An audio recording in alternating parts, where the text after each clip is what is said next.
CNN, sure, aviation can still be a lavish affair, but it'll never be the same as when you could slide your window open and throw your French cigarette out the window.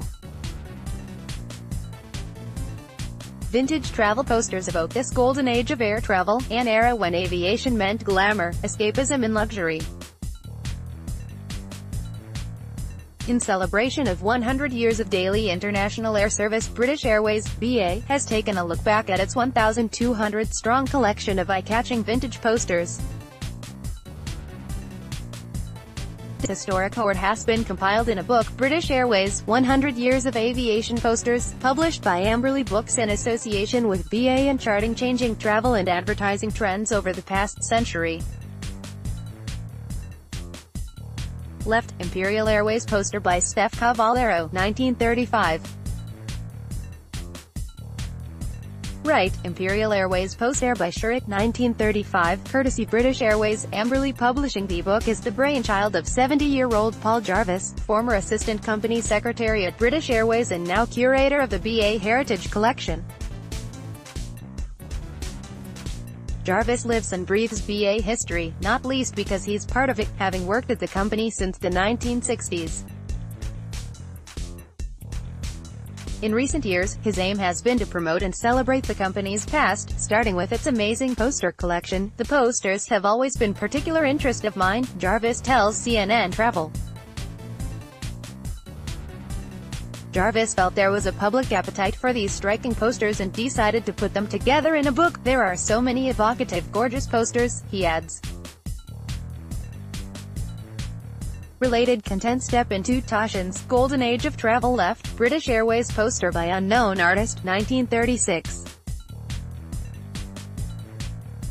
Right, BOAC and Qantas poster by Stanley Herbert, circa 1947-50, courtesy British Airways. Amberley Publishing. The posters steal the spotlight in the book, but there's also plenty of history and factual information to complement the artwork. What people want to see is the images, says Jarvis. And what they also like to, I think, understand is what's the context of the image. He points to the early posters that stress the comfort and convenience afforded by air travel. The very early days, it was very much just about persuading people to fly at all, Jarvis says. There were quite a lot of people who thought flying was just a passing fad. Left, Imperial Airways poster by James Gardner, 1938. Imperial Airways poster by Stanley Herbert, 1935, courtesy British Airways. Amberley Publishing. Related content. Vintage air travel, photos from golden age of flying. Later the aim was promoting particular destinations, sun-kissed beaches in Australia or the rooftop glamour of Manhattan. Jarvis says he struggles to pick a favorite poster or era, although the 1960s speaks to him from a personal level, but from a purely archival perspective it has to be the 1930s, he adds. Because all the explanatory work that was being done, new aircraft coming in. Other highlights include tie-in posters related to the 1948 London Olympic Games. BA predecessor, the British Overseas Airways Corporation, BOAC, used Walter Herz's original Olympic artwork to promote travelling to London for the Games. Left, BOAC poster by Abram Games, 1948.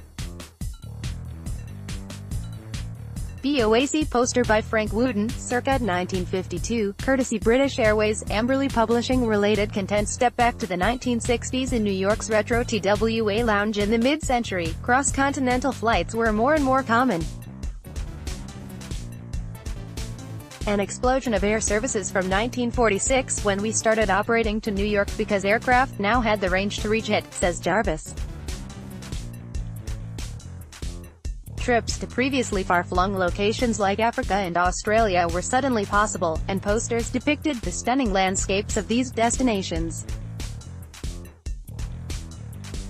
By the 1960s, posters were becoming more photo-led thanks to the popularity of TV advertising. The adverts seized on the cultural phenomenon of swinging London in their promotions, using images of fun-loving youths enjoying their modish lifestyle. Related content. Flight attendant uniforms and the designers who created them. Left, BOAC poster by unknown artist, circa 1952. Right, BOAC poster by Eric Pulford, circa 1959, courtesy British Airways, Amberley Publishing. Many of the posters in the book are creations of British Airways predecessors, such as Imperial Airlines, BOAC and B. British Airways, the company we know today, began operating in the 1970s when BOAC and B merged. Early advertising promoted the company as a new and improved version of these two popular airlines. A couple of years later it was all about the Concorde. By 2000, posters heralded the first fully flatbed for business class passengers. Today, posters are digitally led, and online and television commercials are where the money's at. It's so expensive to get print media out there now, in any meaningful quantitative way, that reaches a wide audience, Jarvis says. I suspect the posters' heyday from the 30s, 40s, 50s, even the 60s are probably long past and never will be repeated. Pictured here, British Airways poster by Bartle Bogle Hegarty, 2012, courtesy British Airways, Amberley Publishing. Related content: what it was really like to fly on Concorde View. Even if he's nostalgic for the golden age, Jarvis is quick to dismiss the idea that posters today are less artistic. Points to the British Airways London 2012 Olympics creations, in which sports stars are superimposed on airplanes. No one can say they're not creative, they're very simple, digitized images of athletes and aircraft. I think they're beautifully done. He says there's no question that innovation is probably as strong as it ever was, it's just that now we have artists and designers with skills in Photoshop as opposed to hand skills and sheer artistic abilities.